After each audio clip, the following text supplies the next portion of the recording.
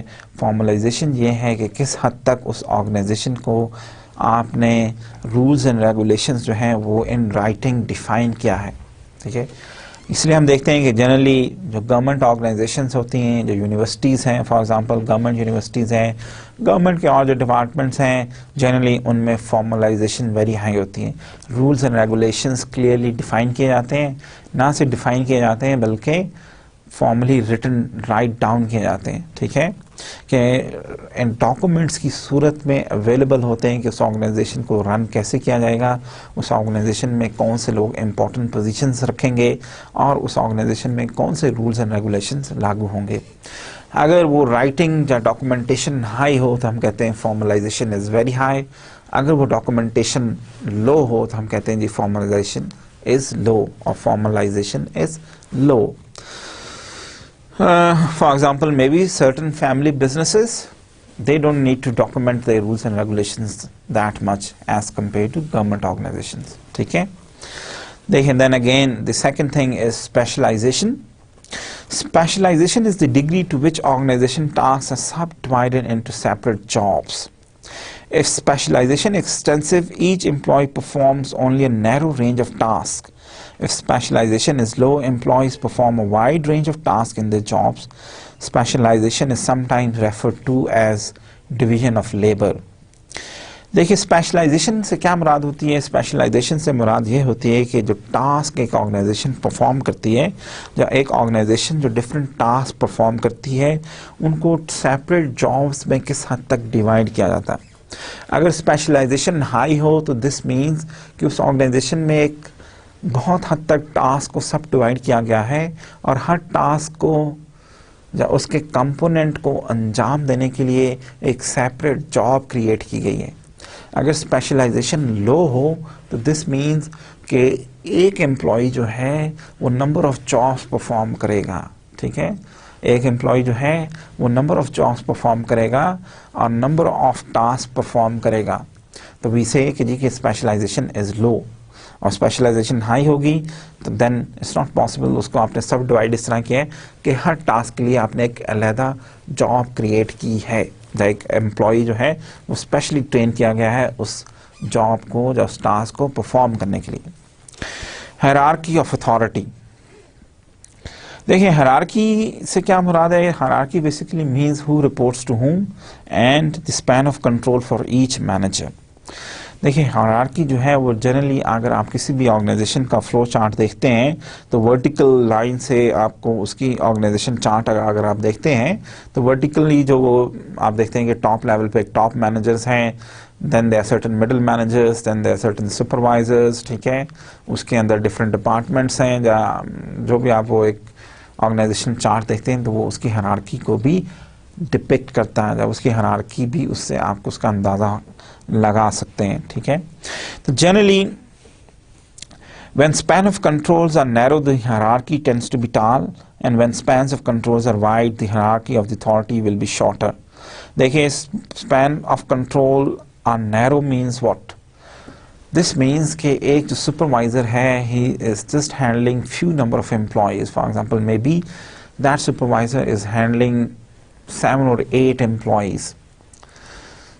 Why? Maybe the nature of the job is such, or maybe they work in teams, so it's not possible for one supervisor to hand 50 employees to control 50 employees. In that sort of situation, we say that the span of control is narrow.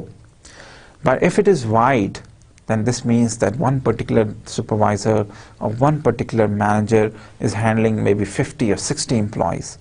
In such situations, maybe they do not focus on teamwork, or they do not focus on group discussions or employee involvement or on quality circles.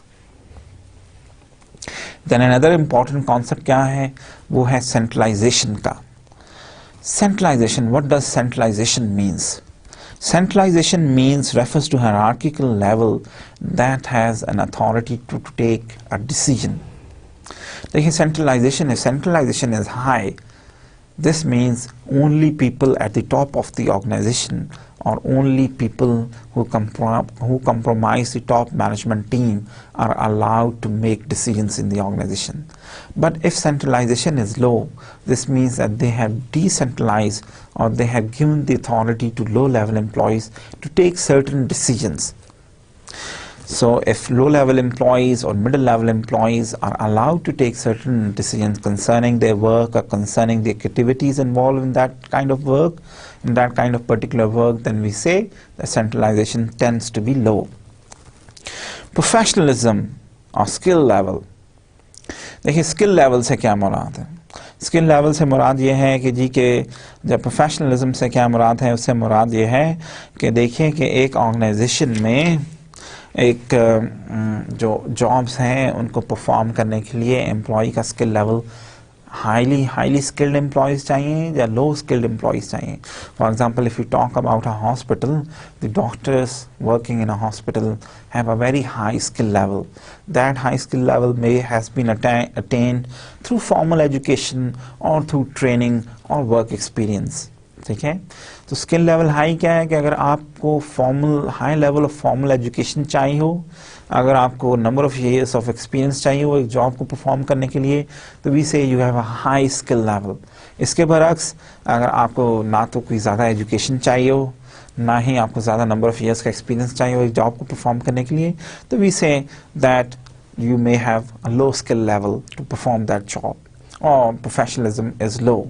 For example, in number of industries we see that high school leavers or middle, or people with just secondary school degrees, they can go and find a job over there. So with that kind of job over a period of time, they can master that job and they can do it well. But if you want to, let's say, employ an engineer who is supposed to undertake complex analysis, or who is supposed to perform complex tasks, then you cannot rely on someone with a secondary school education. Then you need to have people who have acquired that skill through a formal certification process, through an engineering, by going to an engineering university, or they have acquired that skill through number of years of work experience depending upon the requirement of that particular job. Then another important thing is the personnel ratios.